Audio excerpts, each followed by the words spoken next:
A silent plume of colored smoke could stop a medieval war in its tracks. This was the sophisticated reality of monastic peace signals, a system where vibrant hues rising from a monastery tower held more power than 1,000 armed knights. By the end of this exploration, you will understand how a simple visual language helped shape the fate of nations. We will uncover the secret recipes for the colored smoke and reveal why these sacred spaces were the only trusted grounds for truce. How does a society build a language of peace when every other word leads to conflict? In the year 1125, a contested borderland between two feuding lords lay scarred by years of skirmishes. Villages were smoldering, fields were trampled, and the future for everyone living there was terrifyingly uncertain. In such a volatile climate, finding a neutral place to talk was not just a matter of convenience. It was a matter of survival. The great halls of either lord were unthinkable, inviting ambush or capture. The open field was just as perilous. Where, then, could sworn enemies possibly lay down their arms long enough to even discuss a truce? The answer lay in the remote valleys and on the isolated hilltops, places deliberately set apart from the world. Monasteries offered this sacred, impartial stage. They were geographically and spiritually removed from the seats of secular power, creating a bubble of perceived divine protection. A lord riding to a monastery was seen as a pilgrim, not an invader. His weapons were left at the gate, and the sanctity of the ground was supposed to guarantee his safety. This unique status made monastic communities the only trusted referees in a world consumed by conflict. But how did you even get two warring parties to agree to meet in the first place? This is where the system truly began, and it reveals a critical flaw in the traditional methods of communication. Sending a human messenger into a rival's camp was a deadly gamble. The messenger, often a low-ranking soldier or a servant, carried not just a scroll but a target on his back. He could be captured for ransom, killed as a spy, or simply turned away, his message never delivered. The message itself, written on parchment, could be intercepted, forged, or destroyed. In a climate of deep distrust, the written word carried by a stranger held little weight. The entire process was slow, dangerous, and utterly unreliable. It was a system built for failure, one that could easily escalate a misunderstanding into a full-scale war. The need for something faster, clearer, and above all, safer was desperate. This fundamental failure of traditional messengers is what pushed the monastic communities to look not to the roads, but to the skies, inventing a language that could not be captured, forged, or ignored. A royal messenger, his horse slick with sweat, reined in sharply as enemy riders blocked the path. The sealed scroll in his satchel, a plea for truce, was now a prize for his captors. This single interception could shatter any chance for peace, turning a potential negotiation into another reason for vengeance. Such failures were not rare exceptions. They were the grim rule. Riders were ambushed for the intelligence they carried or held for ransom, their very presence viewed as a spy mission. Written messages were dangerously fluid. A lord's seal could be forged, turning a call for peace into a declaration of war in the hands of a clever enemy. The words themselves, crafted by scribes, could be misinterpreted by a suspicious reader searching for hidden insults or threats. In an atmosphere so thick with suspicion, the human voice and the written page were tragically unreliable. Sending a messenger was not just risky, it could be the spark that lit the final battle. What was needed was a form of communication that was public, immediate, and incredibly difficult to corrupt. The answer rose silently from the monastery towers. A plume of colored smoke was a declaration for all to see, impossible to intercept on a lonely road. It could not be forged by a forger's skilled hand. It could not be twisted by a biased interpreter. Its meaning was singular and clear, visible to every watchful eye for miles in every direction.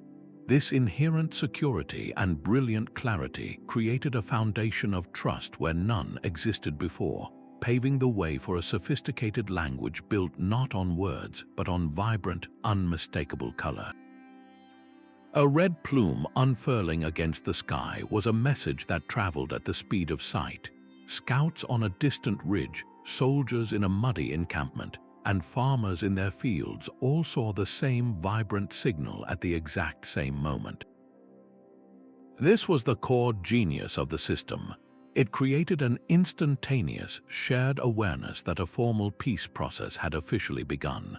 While a messenger on horseback might take days to navigate treacherous paths, the smoke signal reached everyone within visual range in a matter of minutes. There was no room for one side to claim they never received the invitation or to dispute the timing. The entire region became a communal witness to the act of diplomacy, making it far harder for either lord to back out without losing face and credibility. This public nature was a powerful deterrent against bad faith. Imagine two armies camped within sight of each other, tensions so high that a single misplaced arrow could trigger a massacre. The sudden appearance of that colored smoke from a neutral monastery told every single soldier that their leaders were talking. It was a visual command to stand down, a signal that de-escalated a volatile situation in real time. This immediacy and clarity were the system's greatest strengths, a stark contrast to the secret, easily denied messages that so often failed. But for this public language to work, its vocabulary had to be just as clear and just as trustworthy. The meaning of each color could not be open for debate. The vocabulary of this sky-born language was rooted in a shared visual culture. Every color rising from the monastery tower was a carefully chosen word, its meaning instantly understood by a duke and a dirt farmer alike.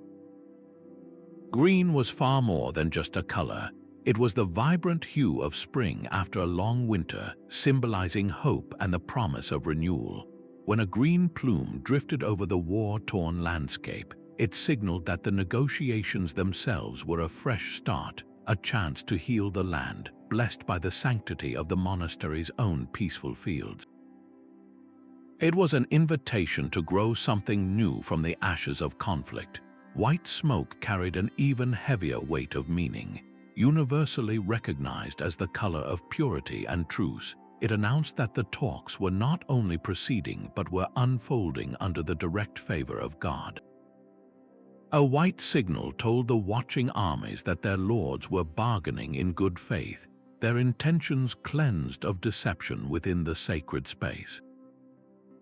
This visual reassurance was crucial for maintaining the fragile ceasefire miles away in the encampments, but not every color brought comfort. A shift to a dull, ominous gray was a public bulletin of stalemate. It warned all observers that the discussions were faltering, that trust was fraying, and that the path to peace was clouded with doubt, and the most dreaded signal of all was black. A thick, black column was the final word. It meant the talks had shattered completely, a stark warning to every soldier and villager to prepare for the immediate return of violence. This elegant, silent language provided a continuous emotional and strategic narrative, broadcasting the delicate state of the peace process without a single whispered word or fragile scroll. Yet, producing such a precise and reliable palette demanded a kind of alchemy, a secret knowledge guarded within the monastery walls. The creation of a vibrant red or a pure white signal was a precise science hidden within the monastery's workshop. This was the domain of the monastic alchemist, a brother skilled in the secrets of herbs and minerals, who understood that the clarity of the message depended entirely on the purity of the flame. He would not simply throw green leaves onto a fire. He worked with carefully measured ingredients, each chosen for its specific chemical properties. To produce a brilliant blue-green smoke, he might grind copper salts into his mixture. For that deep, unmistakable red that could be seen for miles, he relied on compounds of strontium. The very behavior of the smoke itself was engineered.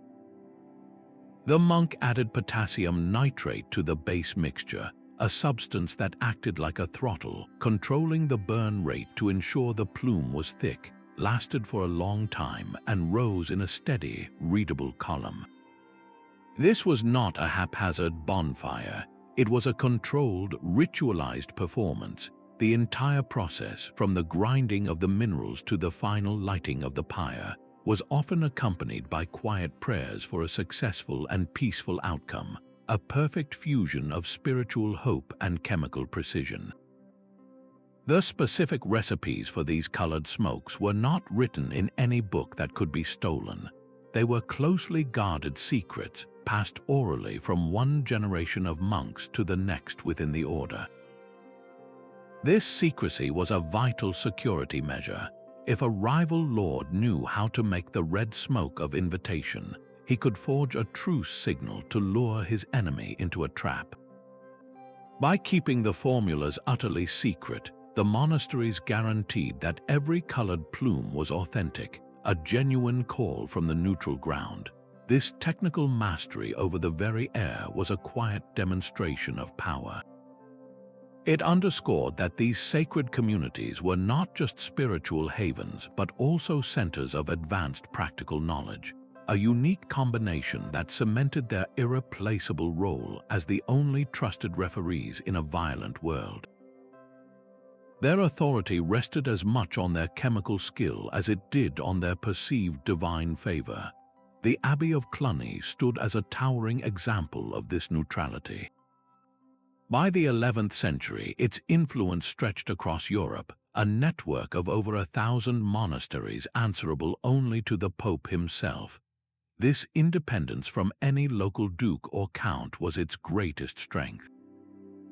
When the Holy Roman Emperor and the King of France were locked in a bitter dispute, they did not meet in a royal castle. They traveled to Cluny because its abbot possessed a credibility that transcended national borders. His authority came from a higher power, placing the monastery in a unique legal and moral space entirely outside the tangled web of feudal loyalties. This special status was not accidental. Monarchs and popes actively granted monasteries extensive privileges and legal protections, declaring their lands sacred and inviolable. A soldier who raised his sword on monastic ground faced not just the wrath of a rival lord, but the terrifying prospect of eternal damnation. This created a powerful deterrent, a bubble of safety enforced by both divine law and worldly decree. The monk's primary allegiance was to God and the Church, not to any temporal ruler. This singular focus granted them a credibility that no castle, no town hall, and no other institution could ever hope to claim. That perceived impartiality was the absolute bedrock of the entire smoke signal system. Without complete trust in the integrity of the messenger, the message itself was worthless. A red plume from a castle tower would be seen as a trick. The same signal from a monastery was accepted as truth. This universally trusted position gave the monastic community the authority to do much more than just send signals. They developed, refined, and enforced the entire protocol for peace talks. They decided when the conditions were right to send the invitation. They managed the delicate choreography of the Lord's arrivals, and they dictated the strict rules of conduct within their walls. The colored smoke was merely the most visible part of a deeply intricate system of peacemaking, a system whose rigid procedures were the only thing that could make sworn enemies sit at the same table.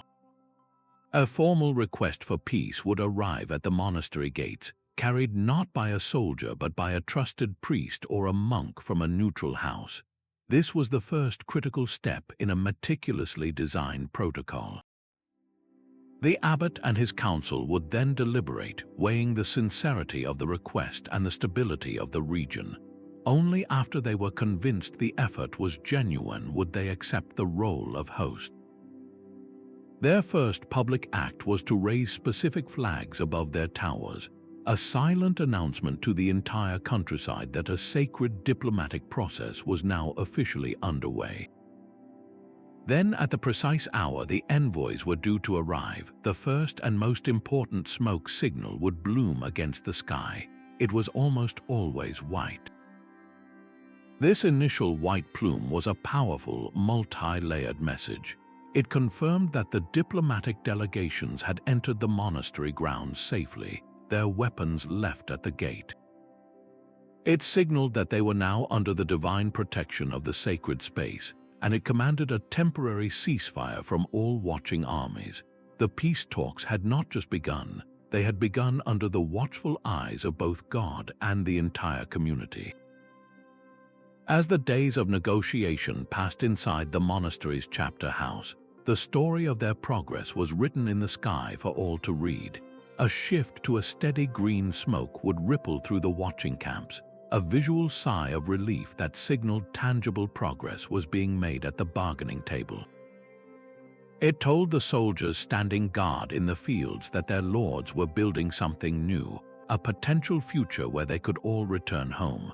But if the discussions stalled, that hopeful green would be replaced by a murky, uncertain gray. This was a public bulletin of deadlock, a warning that trust was thinning and the risk of collapse was growing. It kept the observing armies mentally prepared, preventing a sudden return to violence from being a complete surprise. Finally, if the talks succeeded, the most celebrated signal of all would rise, a thick, sustained column of pure white smoke. This was not the white of a simple arrival. This was the brilliant white of a treaty signed, of oaths sworn on holy relics, of a peace officially sealed. For everyone who saw it, from the lowest foot soldier to the most anxious farmer, that final white plume meant the war was over. This elegant, sequential protocol transformed a secretive political process into a transparent public event, fostering a shared sense of anticipation and relief across the entire conflict zone. But for this silent language to hold any power, its meaning had to be universally understood. How did a duke in his castle and a peasant in his field both learn to read the exact same story in the rising smoke? A red plume meant truce, not attack, and this understanding had to be as universal as the shape of a castle or the tolling of a church bell. This shared vocabulary did not appear by accident. It was carefully taught, spreading through the very fabric of medieval society until it became common knowledge. From a young age, knights in training were instructed in this visual language as part of their broader education in the codes of conduct and warfare. They learned that a monastery's smoke was as significant a signal as a banner on the battlefield. The church itself was a primary conduit for this education. During Sunday sermons, priests would explain the meaning of the colored smokes to their parishioners, framing it as a divine tool for peace. They taught that to misunderstand a white plume was to risk defying God's own will for peace. In the villages and across the farmlands, this knowledge became woven into local oral tradition. Stories were told of wars averted because everyone, from the duke to the dairymaid, saw the same gray smoke and knew to brace for trouble. Monasteries actively reinforced this understanding. They would often host local gatherings or fairs, using these events to remind the community what each color signified. A monk might point to the tower and explain, ensuring that a new generation could read the sky. This created a powerful cultural lexicon, a single set of symbols that could be understood from Normandy to Lombardy, transcending local dialects and feudal rivalries. A soldier from one region and a knight from another, who might not speak the same everyday language, would both instantly comprehend the diplomatic story unfolding above the abbey. This universal literacy in smoke signals offered a profound advantage over the written word. A parchment scroll was a private thing, locked away in a lord's chamber, its contents easily denied or distorted. But the colored smoke was a public proclamation. It created a single, undeniable truth for an entire region to witness simultaneously. Where a written message could be a source of secret dispute, the smoke was a public fact, uniting everyone in a shared understanding of whether peace was near or perilously far away. A forged letter was a weapon of war, its fake seal a key that could unlock untold violence. Yet no forger, no matter how skilled, could counterfeit a pillar of colored smoke rising from the Abbey of Cluny itself. The signal was a public event, a spectacle witnessed by an entire community at the exact same moment. This collective observation was its ultimate security. If a lord claimed he never received the invitation to talk, 100 farmers and a dozen rival scouts could testify otherwise, having all seen the same red plume stain the sky. Where a single parchment scroll could be hidden, burned, or altered in secret, the smoke was brazenly open. Its truth was not locked in wax, but verified by the shared experience of everyone watching. This ephemeral quality, the way the signal bloomed and then faded forever, also guaranteed its purity. A document could be captured, a seal could be studied and replicated over weeks in a clandestine workshop. But the smoke was gone in moments, leaving no physical evidence to be stolen, examined, or forged. It was a message that could only be experienced, not possessed. This created a revolutionary form of trust, one built not on faith in a solitary messenger or a noble signature, but on the undeniable agreement of hundreds of independent witnesses. That shift from private assurance to public verification was the bedrock of the entire system. This principle of transparent, collective witness was so fundamental that it was literally built into the landscape, echoed in the very design of the monasteries that sent these signals. From the highest window of the bell tower, a monk would watch the horizon, knowing the entire structure beneath him was built for this single purpose. These monasteries were not merely placed on hilltops for solitude. Their elevation was a deliberate strategic choice, turning the entire complex into a giant communication device. The tall, slender bell towers acted as natural chimneys, their stone channels drawing the colored smoke upward and concentrating it into a dense, unbroken column. This architectural trick ensured the plume would punch through the weather, rising high above the local tree line to be visible from watchtowers and army camps miles away across the open valleys. Every aspect of the design served the signal. Specific windows were oriented to face the most likely lines of sight toward contested borders. Specialized braziers, often made of iron and shaped like deep bowls, were positioned in these openings to control the burn and direct the smoke out into the prevailing wind. This was not a makeshift system. It was a form of precision engineering where the very stones of the monastery were arranged to support its sacred duty as a messenger. The architecture guaranteed that when the monk added his carefully measured mixture of salts and herbs to the fire, the resulting color would tell its story with perfect clarity to a waiting world. This intentional design reveals a profound truth. The monastery's role as a mediator was not just a spiritual function, it was physically built into its foundations, a permanent commitment to peace etched in stone and smoke.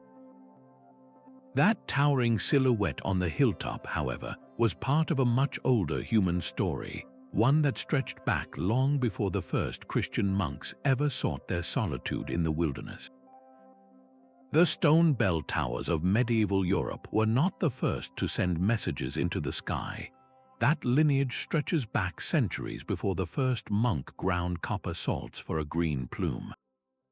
On the windswept northern edge of the Roman Empire, soldiers stationed along Hadrian's Wall maintained a sophisticated network of beacon fires. Their purpose was purely martial, a rapid relay system to signal barbarian incursions. One lit fire would trigger the next, creating a wave of light that raced across the countryside, mobilizing legions for war. Across the Atlantic, indigenous cultures in the Americas were mastering an even more complex language of smoke. Different puffs and patterns created by covering a fire with a blanket and then releasing it could communicate intricate messages about territory, hunting grounds, and community movement over vast distances. The monastic system did not invent long-distance visual signaling. It inherited a tool that was ancient and proven. The true genius of the monks was in their radical repurposing of this technology. They took the beacon of war and transformed it into a signal for peace. They replaced the simple, urgent alarm of invasion with a nuanced, evolving vocabulary of negotiation. A Roman signal meant one thing only: prepare for battle. A monastic plume could tell a story of hope, of stalemate, or of a treaty sealed. This was an adaptation, not an invention, refined with the deep symbolism of the Christian faith and carefully integrated into the complex political web of feudal Europe. Understanding this long history enriches our appreciation for their achievement. The innovation was not in the smoke itself, but in its application as a tool for de-escalation. This system also served a profound psychological function for the common people. For a population living in constant fear of marauding soldiers, the sight of a steady green or white plume from the local abbey was a tangible relief. It was a public promise that their lords were talking, that the violence might end, and that their homes and fields might be spared. The silent, colored smoke was more than a signal. It was a shared breath of hope for an entire region. That steady white plume meant his children would eat tonight. For the peasant farmer, his hands caked with the soil of a field that had been trampled by knights twice before, the smoke rising from the distant abbey was not a symbol. It was salvation. It told him the soldiers camped on the ridge would not descend to seize his grain or burn his cottage in a sudden raid. This simple visual fact cut through the fog of rumors and terror that defined life on a contested border. The psychological impact of this system was as vital as any treaty clause. An army is a tense, fearful organism. Young soldiers stationed for weeks in muddy encampments lived on a diet of gossip and dread. A false rumor of an enemy attack whispered around a campfire could easily spiral into a chaotic, preemptive charge. The colored smoke from the monastery acted as an official, undeniable bulletin. When a soldier saw the signal shift from white to green, he knew his lord was making progress. It gave him a reason to keep his sword sheathed, to trust that the men in charge were working toward an end. This visual anchor prevented the kind of panicked, unauthorized skirmishes that had derailed countless peace efforts before. The signal fostered a fragile, shared patience among the very people who would have to lay down their lives if the talks failed. It transformed an abstract political process into a visible, communal experience. The entire region, from the castle to the cottage, was united in watching the same silent story unfold in the sky, a collective breath held in hope. This shared anticipation built a powerful social pressure for peace, making it harder for the negotiating lords to recklessly walk away. The success of this psychological strategy is not just theoretical. We can see its brilliant application in the standoff between the Holy Roman Emperor Henry IV and the German rebels who sought to overthrow him. The chronicle from the Abbey of St. Michel de Cuxa offers a perfect snapshot of this system in action. In the turbulent 11th century, the Church launched the Peace and Truce of God Movement, a radical attempt to curb the endless violence between local lords. Monasteries became the enforcement hubs for these sacred decrees. The abbey's role was not merely spiritual, it was logistical and highly practical. When the designated days of truce arrived, the monks did not send out riders who could be ignored or turned away. Instead, they lit a specific sequence of colored smokes from their Pyrenean tower. This was the official, public announcement that the Truce of God was now in effect. Every knight, every mercenary, and every baron for miles around saw the same signal at the same time. The message was unambiguous: fighting was now forbidden under pain of excommunication. The immediate effect was transformative. For those few sacred days, the roads suddenly became safe. Merchants who had been trapped in their towns could finally move their goods, their carts rolling through territories that were, just hours before, impassably dangerous. Farmers dared to venture out to harvest their entire crops, knowing they would not be caught in a sudden cavalry charge or have their fields burned as a tactical measure. This was not an abstract peace. It was a functioning, temporary restoration of civil society, all triggered by the silent, colored plumes from the monastery. The economic and social stability this provided was immense, proving that the smoke signals were far more than just invitations to talk.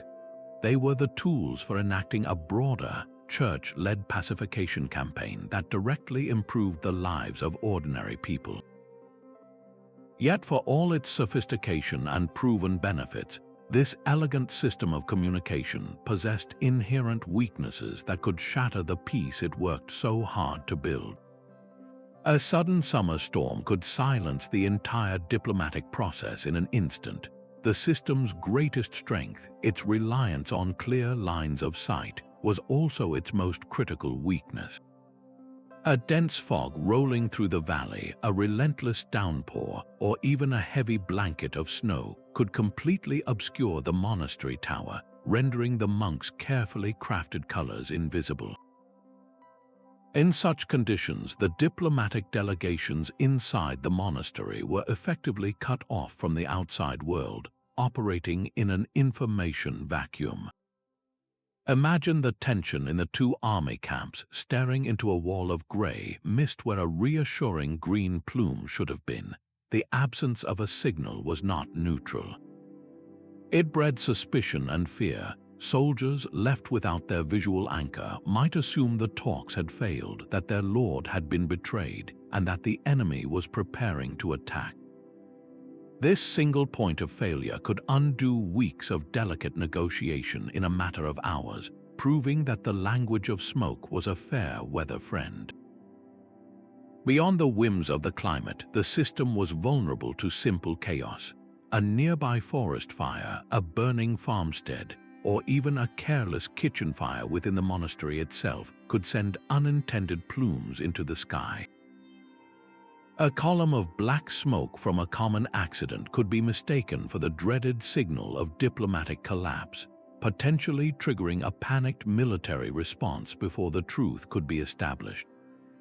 More sinister still was the threat of deliberate interference, a hostile force recognizing the monastery's role as a communication hub could simply surround the sacred grounds.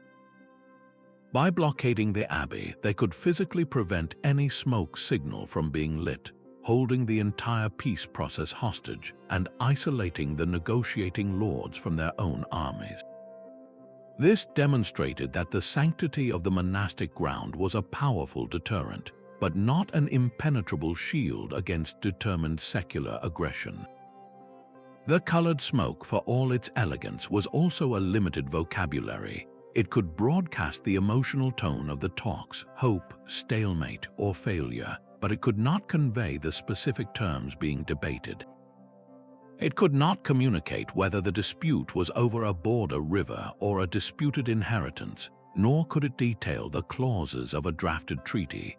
The smoke was a brilliant status indicator, a public heartbeat for the negotiations, but it was never a detailed communique. All the nuanced bartering, the complex legal language, and the personal assurances still had to happen face-to-face in the chapter house, then be painstakingly copied onto parchment and delivered by the very messengers the system was designed to bypass. This reliance on multiple, redundant systems highlights a crucial truth. The colored smoke was never a standalone solution. It was the most visible component in a much larger and more robust diplomatic toolkit that included written documents, sworn oaths on holy relics, and the exchange of hostages to guarantee compliance. Its purpose was to create the stable, publicly verified conditions under which these slower, more detailed methods could finally work. Recognizing these inherent flaws is essential, for they contain the seeds of the system's own eventual decline, a fading echoed in the shifting political winds of the later Middle Ages. A stronger king had less need for a monk's mediation. By the 14th and 15th centuries, power in Europe was slowly consolidating into the hands of centralized monarchies. These emerging nation-states began to professionalize the art of diplomacy itself. Why rely on the unpredictable sky signals from a remote abbey when you could station a permanent, professional ambassador at a rival king's court? These resident diplomats lived and breathed the complex politics of their host nations. They could negotiate intricate trade agreements, dynastic marriages, and military alliances in private, over weeks and months, far from the public spectacle of a monastery's colored smoke. This new model of closed-door, continuous diplomacy was simply better suited to the increasingly complex affairs of state. The public language of smoke was perfect for announcing a truce, but it was useless for hammering out the fine print of a tariff or a royal succession. The very nature of peacemaking was changing, shifting from a public event to a private, professional craft. At the same time, the thunder of cannon fire began to drown out the quiet authority of prayer. The widespread adoption of gunpowder artillery fundamentally changed the rules of warfare and sanctuary. The high, thick walls of a monastery, once a formidable deterrent, were now vulnerable to sustained bombardment. A castle or a fortified town could mount its own cannons in defense, but a monastery's purpose was peace, not artillery duels. The sacred ground was no longer a safe bubble in a world of swords. It was a soft target in an age of siege guns. This stark military reality made warring parties deeply reluctant to entrust their safety and the fate of their delicate negotiations to a place that could no longer guarantee their physical security. The perceived divine protection that had once shielded these spaces was crumbling under the relentless advance of military technology. The very foundation of the monks' neutrality was cracking from within. For centuries, the single, universal authority of the Catholic Church in Rome had been the bedrock of the system. But then came the Great Papal Schism, a decades-long crisis that saw two, and at one point three, rival men each claiming to be the true pope. Suddenly, whose authority did a monastery truly represent? A French lord might distrust an abbey loyal to a pope in Avignon, while a German prince would question one aligned with a pope in Rome. This fragmentation shattered the illusion of a unified, impartial church. Then, the Protestant Reformation delivered the final, decisive blow. It tore Western Christianity irrevocably apart, creating a continent divided between Catholicism and new Protestant faiths. A monastery was no longer a neutral referee. It was now a firmly Catholic institution. A Protestant prince would never and could never place his life in the hands of such a place. The universal trust that had empowered the colored smoke simply evaporated in the fires of religious revolution, and so the vibrant plumes of red, white, and green gradually faded from the skies over Europe. The elegant public language of smoke was patiently replaced by the intricate written world of treaties, sealed letters, and encoded dispatches. The age of public, visual diplomacy gave way to an era of private, textual negotiation. Yet the core principles the monks had perfected did not vanish from the earth. They transformed, finding new life in the most unexpected of places. a legacy written not in smoke, but in the very protocols that still guide how nations talk to each other today. A white flag is a signal that needs no translation. This universal plea for a ceasefire, recognized across cultures and centuries, is a direct heir to the colored smoke that once rose from monastery towers. Both systems rely on a shared, non-verbal vocabulary to de-escalate conflict, a language understood even in the chaos of battle. The same principle breathes life into the ancient ritual of releasing doves. Just as a green plume symbolized a hope for renewal, the flight of a white dove is a powerful, silent prayer for peace, a visual metaphor that transcends any spoken word. These enduring symbols prove that the medieval monks were tapping into a deep human need for clear, immediate, and universally understood signals during times of profound tension. Nowhere is this legacy more beautifully preserved than in the heart of the Vatican itself. During the conclave to elect a new pope, the world's attention fixes on a simple chimney. The failure of a vote is marked with black smoke, a signal of continued deliberation that echoes the monk's gray plume of stalemate. But a successful election is announced with a brilliant, unmistakable white smoke. This is not a vague metaphor. It is a direct ceremonial continuation of the monastic system, a public, visual proclamation of a momentous decision that unites a global community in a shared moment of understanding. The core innovation these monks perfected now quietly structures our daily lives. Every time you stop at a red traffic light or proceed on a green, you are participating in a secular version of their communication code. These colors command immediate, unambiguous action, creating order and preventing chaos, just as the monastic signals did for warring armies. On a larger scale, international emergency alert systems use specific siren tones or broadcast signals to warn entire populations of imminent danger, a modern equivalent of the black smoke that warned villages to prepare for violence. The medieval monks understood a fundamental truth. In a crisis, people need information that is simple, public, and impossible to misinterpret. Their genius was building a system on this very principle, one that traded complex language for intuitive symbols. To truly appreciate the elegance of their solution, we can hold it up against the methods used by other great empires. How did ancient Rome, for instance, manage to coordinate its vast territories without such a public language? A pigeon could carry a tiny scroll, but a hawk could just as easily intercept its flight.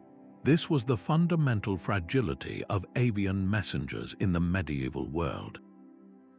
While a bird might traverse difficult terrain faster than a rider, its journey was fraught with peril. Predators, sudden storms, or simply getting lost made every dispatch a gamble. Even if the pigeon arrived, its message was a private thing, read by one person in one room, its contents easily denied or manipulated. The system of colored smoke operated on an entirely different principle. It traded the possibility of a complex written message for the absolute certainty of a simple, public one. It was a broadcast, not a letter. Similarly, the great beacon fires that crowned hills from England to Anatolia were powerful, but their language was brutally simple. A fire was either lit or it was not. It signaled one thing, danger, and set in motion a single, predictable response, the mobilization for war. There was no room for nuance, for hope, for the delicate story of a negotiation.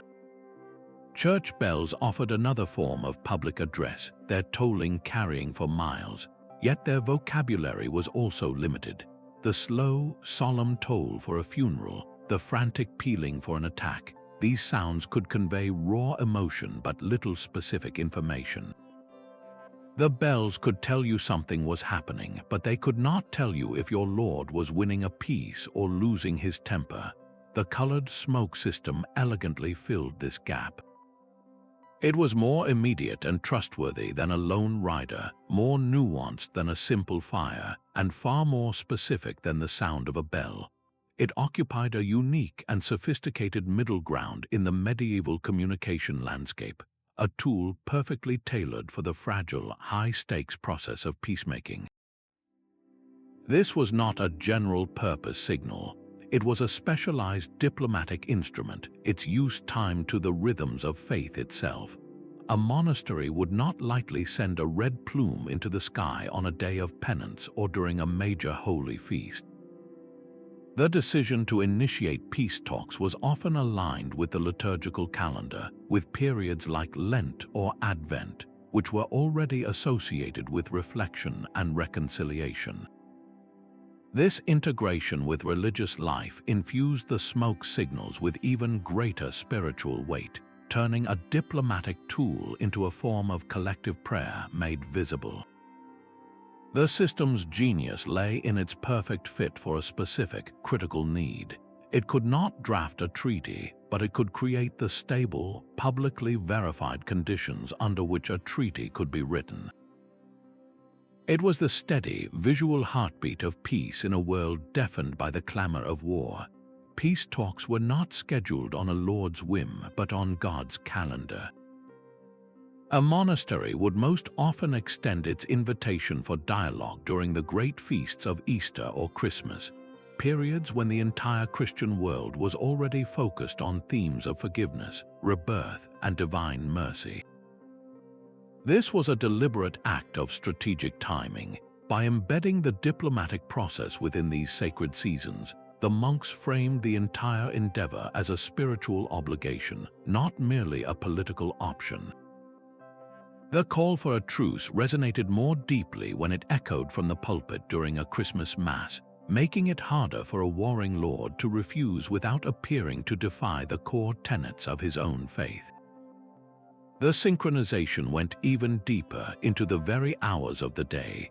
The first red or white plume would often rise not at a random moment, but precisely as the monks gathered for Lauds, the morning prayer. This timing intertwined the fate of kingdoms with the sacred rhythm of monastic life, suggesting that the negotiations were commencing with the blessing of the dawn itself. Later signals, perhaps a shift to green smoke indicating progress, might coincide with Vespers as the sun began to set, visually uniting the hope for peace with the evening's prayers for protection. This constant alignment made the diplomatic process feel like a form of collective worship. For the soldiers and villagers watching from a distance, the colored smoke was not just a signal, it was a visual psalm, a prayer for peace made manifest in the very air they breathed. This spiritual theater required immense logistical precision from the monks. The monastic alchemist had to have his colored compounds prepared and measured long before the appointed hour of prayer. The brother tasked with watching the fire had to be a master of time, his internal clock synchronized with the chanting from the chapel below.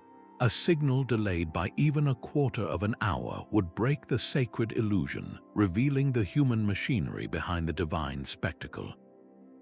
They had to be keen observers of the world beyond their walls, too, assessing not just the spiritual calendar but the practical conditions, the state of the harvest, the exhaustion of the local populace, and the true willingness of the lords to parley. This fusion of deep devotion and meticulous planning was their ultimate strength, a combination that made the monastery the only institution capable of staging such a complex performance of peace. High in the bell tower, a solitary monk watched the world through a narrow stone window. His gaze was fixed not on the horizon, but on the courtyard below, where the lords and their retinues had entered the chapter house hours ago. While the powerful debated the fate of nations behind closed doors, his duty was to translate their invisible progress into a language of color for all to see. He was the system's silent linchpin, a master of observation and timing. His first task was one of intense vigilance. He had to read the subtle cues emanating from the negotiations, interpreting the body language of servants rushing in and out, the tone of voices that occasionally drifted upward, and the general atmosphere of tension or ease. A sudden, angry departure of an advisor might signal a need for the gray smoke of stalemate. A prolonged period of quiet, focused discussion could be the precursor to the hopeful green of progress. He was the eyes of the operation, translating the opaque political drama into a clear, public narrative. Beside him, on a small stone ledge, sat his tools, not parchment and ink, but small clay pots filled with vividly colored powders. Each pot contained a carefully measured mixture, its recipe memorized through years of training. One held the deep green of copper salts, another the brilliant white of a special resin blend, and a third the ominous black of charcoal and tar. His hands, steady and practiced, would not mix these compounds until the very last moment, preserving their purity and potency. The timing of his action was everything. A signal released too early, based on a false hope, could create dangerous expectations in the army camps. A signal released too late, after a breakthrough had already been achieved, could lead to unrest and suspicion among the waiting soldiers. He had to be a perfect synchronizer, aligning the internal rhythm of diplomacy with the external need for reassurance. How did he know the precise moment to act? Often, a pre-arranged system was in place. A junior monk might be stationed closer to the chapter house, tasked with delivering a simple, silent hand signal up to the tower, a raised palm for white, a closed fist for gray. This chain of quiet communication ensured that the man in the tower was never acting on guesswork alone. His entire discipline was built on a foundation of absolute impartiality. He had no personal stake in whether the French king or the German emperor gained a province. His only allegiance was to the truth of the situation and the sacred duty of his office. A less disciplined man might be tempted to send a hopeful green signal prematurely to calm restless troops, but such a deception would shatter the monastery's hard-won credibility forever. His integrity was as vital as his chemical skill. He was the silent conductor of a delicate diplomatic orchestra, ensuring every visual note from the tower matched the music of the talks below. A single mistimed or incorrect color could unravel weeks of negotiation, potentially provoking the very conflict they were all striving to prevent. The success of the entire peace process thus rested not only on the Lord's words but on the disciplined, anonymous work of the monk in the tower, his patient vigilance a quiet testament to the meticulous craft of peace. The same hands that tended the abbey's herb gardens also mixed the powders for peace. This was the quiet miracle of the monastic grange system, a vast, self-sufficient economic network that turned the monastery into a fortress of independence. Within these walled gardens, monks cultivated more than food for their table. They grew the very ingredients for their diplomatic language. Rows of woad plants, their leaves harvested and fermented to produce a rich blue dye for manuscripts, could also be processed to yield a specific, smoky blue-green for the signal fires. The sprawling madder root, valued for the vibrant red it gave to liturgical vestments, was equally vital for creating the unmistakable red plume of invitation. The monks were not simply buying these compounds from a merchant, they were producing them from soil to smoke within the sanctity of their own lands. This direct control over the entire supply chain was a matter of absolute necessity. It ensured that no hostile lord could secretly tamper with the ingredients or blockade their delivery, holding the peace process hostage. The credibility of every signal depended on this total self-reliance. The same agricultural discipline that produced the community's bread and wine also produced the tools for truce, intertwining the sacred work of peace with the most mundane tasks of daily survival.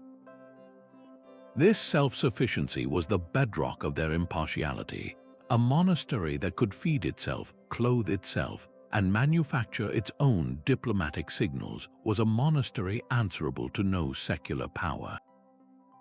It could not be pressured or bribed by a local baron who supplied its needs.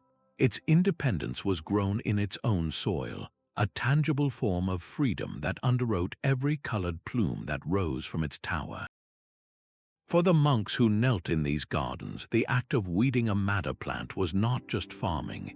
It was a quiet prayer for peace, a physical contribution to a process they might never witness directly. This imbued the smoke with a theological weight far beyond its practical function. When the fire was lit, the monks saw more than a chemical reaction. They witnessed a form of spiritual alchemy, where the fruits of their obedient labor were transformed into a visible plea for divine grace, a prayer for reconciliation made manifest in the very air. That rising pillar of colored smoke was first and always a prayer made visible. For the monks who lit the fires, this was not a mere technical signal. It was a physical echo of the sacred incense described in the biblical book of Psalms, a sweet-smelling offering ascending from their altar to the throne of God. Each time they sent a red or white plume into the sky, they were performing a profound act of intercession, pleading for divine grace to descend upon the stubborn hearts of the lords bargaining in the chapter house below. Political negotiation was, in their eyes, merely the earthly theater for a far greater spiritual drama. They were not just hosting a meeting, they were conducting a liturgy for peace, with the entire landscape as their cathedral and the sky as their stained glass. This theological interpretation infused the different colors with deep symbolic meaning. A steady green plume was not merely a status update. It was a visual invocation of the virtue of hope, a public call for the renewal and growth that only God could grant. The brilliant white smoke that marked a successful treaty represented the purity of mercy and forgiveness, virtues that the monks believed could not be achieved through human effort alone. Even the dreaded gray smoke of stalemate was a somber petition for divine wisdom to break through the cloud of human pride and intransigence. This perspective transforms our understanding of the entire process. The meticulous grinding of minerals, the careful timing of the signals, the watchful monk in the tower, none of this was secular stagecraft. It was all part of a sacred ritual, a seamless blend of spiritual hope and practical action. The monastery's walled garden did not just grow madder root for red dye, it cultivated the ingredients for a collective prayer. The bell tower was not just an efficient chimney, it was a conduit for petitions heavenward. This powerful synthesis of faith and function is not just a philosophical idea. Its evidence lies scattered in the quiet margins of history. We find it in a monk's chronicle from a small French abbey, where the writer notes matter-of-factly that after 3 days of gray smoke, the entire community fasted and prayed for a breakthrough, and on the 4th day, the plume turned white. We see it in the financial records of a German monastery that lists expenditures not for diplomatic supplies, but for incense and specific resins used for the peace fires, blurring the line between the sacristy and the signal tower.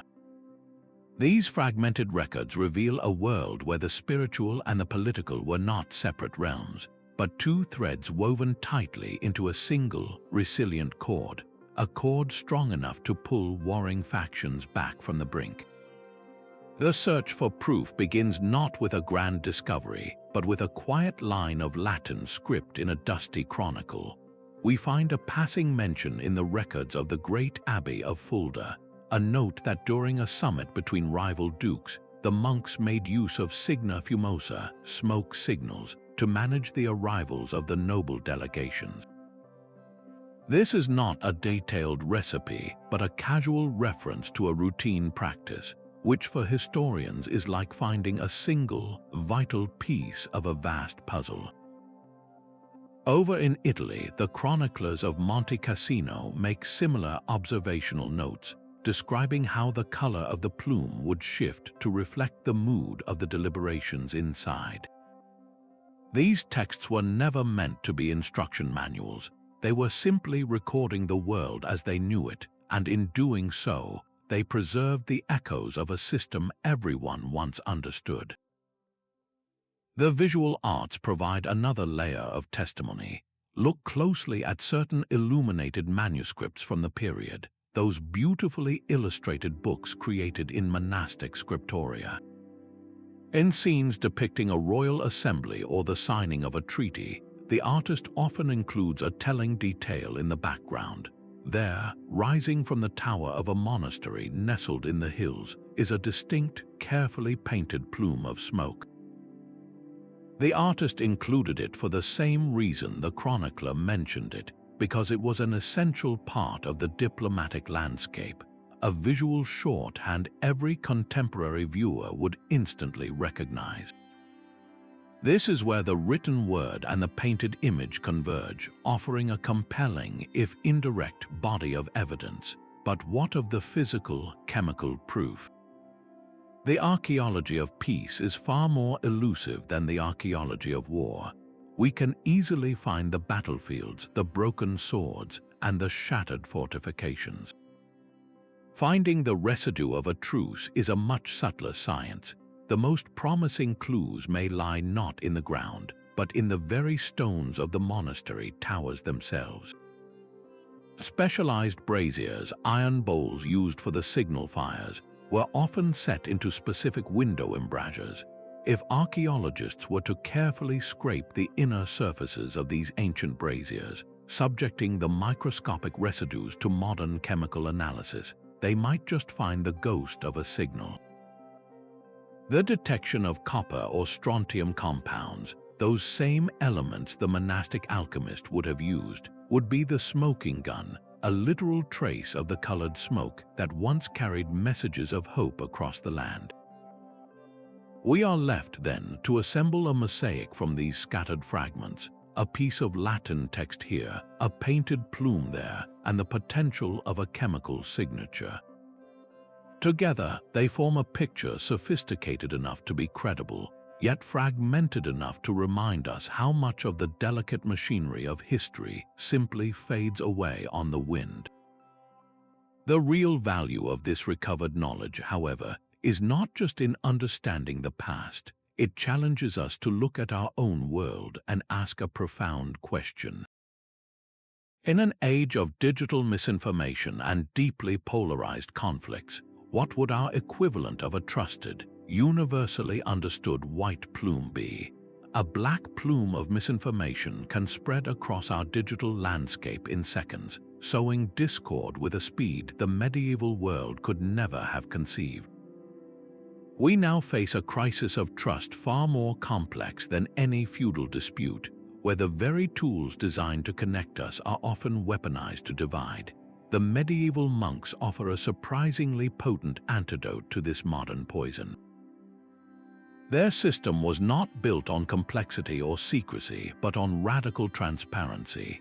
In a world drowning in private messages, encrypted chats, and algorithmically filtered news feeds, their principle of public, verifiable communication feels like a revelation.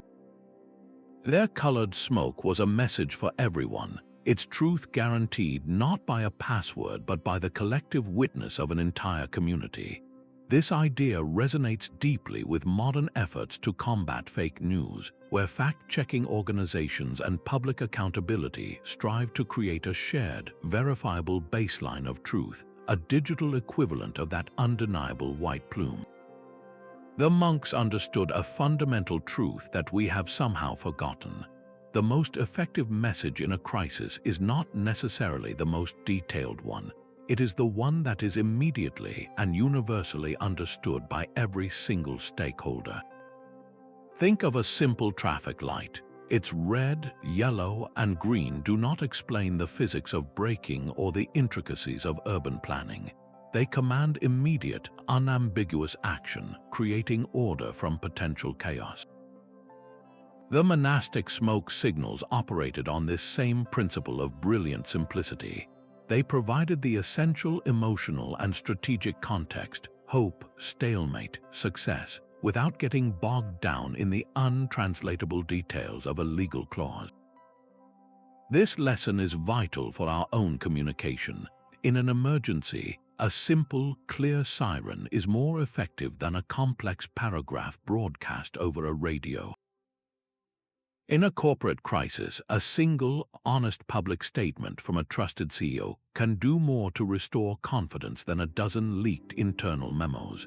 The monks teach us to prioritize clarity and shared understanding over sheer volume of information. At the heart of their success was the neutral, trusted third party, the monastery itself. This concept is the absolute cornerstone of modern conflict resolution. We see it in the role of the United Nations facilitating talks between warring nations, its blue helmets and neutral grounds echoing the sacred space of the abbey. We see it in international arbitration courts, where judges from neutral countries adjudicate disputes between corporations or states. Even in our personal lives, when a mediator is brought into a bitter family or business dispute, they are playing the role of the abbot, creating a safe space for dialogue shielded from the pressures and prejudices of the outside world. The monks perfected the art of signaling intent clearly and publicly. Today, nations still perform this delicate dance through carefully choreographed military exercises, public aid packages, and diplomatic statements, all designed to send a clear message without firing a shot. The challenge for us is to rediscover this art in our daily interactions, to communicate our intentions so clearly that they cannot be maliciously misinterpreted. Reflecting on the quiet efficiency of the monastic system ultimately pushes us to think more creatively about how we build bridges in our own fractured time. It asks us to consider what our modern white plumes could be. Could a universally recognized digital symbol, verified by a global consortium rather than a single tech giant, act as a marker of trustworthy news? Could community-led, transparent forums become the new neutral ground for healing deep social divisions? The legacy of the monks is not a set of forgotten recipes for colored smoke. It is an enduring blueprint for building trust itself, a reminder that sometimes the most advanced solution is also the simplest, a message so clear that it unites an entire world under a single, hopeful sky. A silent column of colored smoke was a masterclass in communication design. It wove together the monk's knowledge of chemistry, his deep theological beliefs, and a sharp understanding of human psychology into a single, elegant signal. This was not a simple flare. It was a sophisticated fusion of technology, faith, and political savvy, meticulously engineered to de-escalate conflict in a world drenched in violence. Our journey has taken us from the remote bell towers where these signals were born, down into the sacred chapter houses where peace was painstakingly negotiated. We have seen how the system's core principles, radical visibility, profound symbolism, and absolute neutrality, combined to create a unique and powerful form of diplomacy that temporarily stilled the swords of kings. This forgotten practice offers a timeless reminder. Effective communication, especially in times of crisis, rarely depends on complex jargon or private channels. Its true power lies in simplicity, in public verification, and in a shared symbolic language that everyone, from a duke to a farmer, can understand in an instant. As we navigate our own labyrinth of digital misinformation and polarized debates, the lessons from these monastic peacemakers feel more relevant than ever. They challenge us to consider what our modern white plumes could be, to find ways to send messages that are so clear, so trustworthy, and so public that they rise above the noisy fray for all to see. Thank you for joining this investigation into the echoes of medieval diplomacy. If you found this deep dive into the forgotten corners of history fascinating, please please subscribe for more journeys into the past.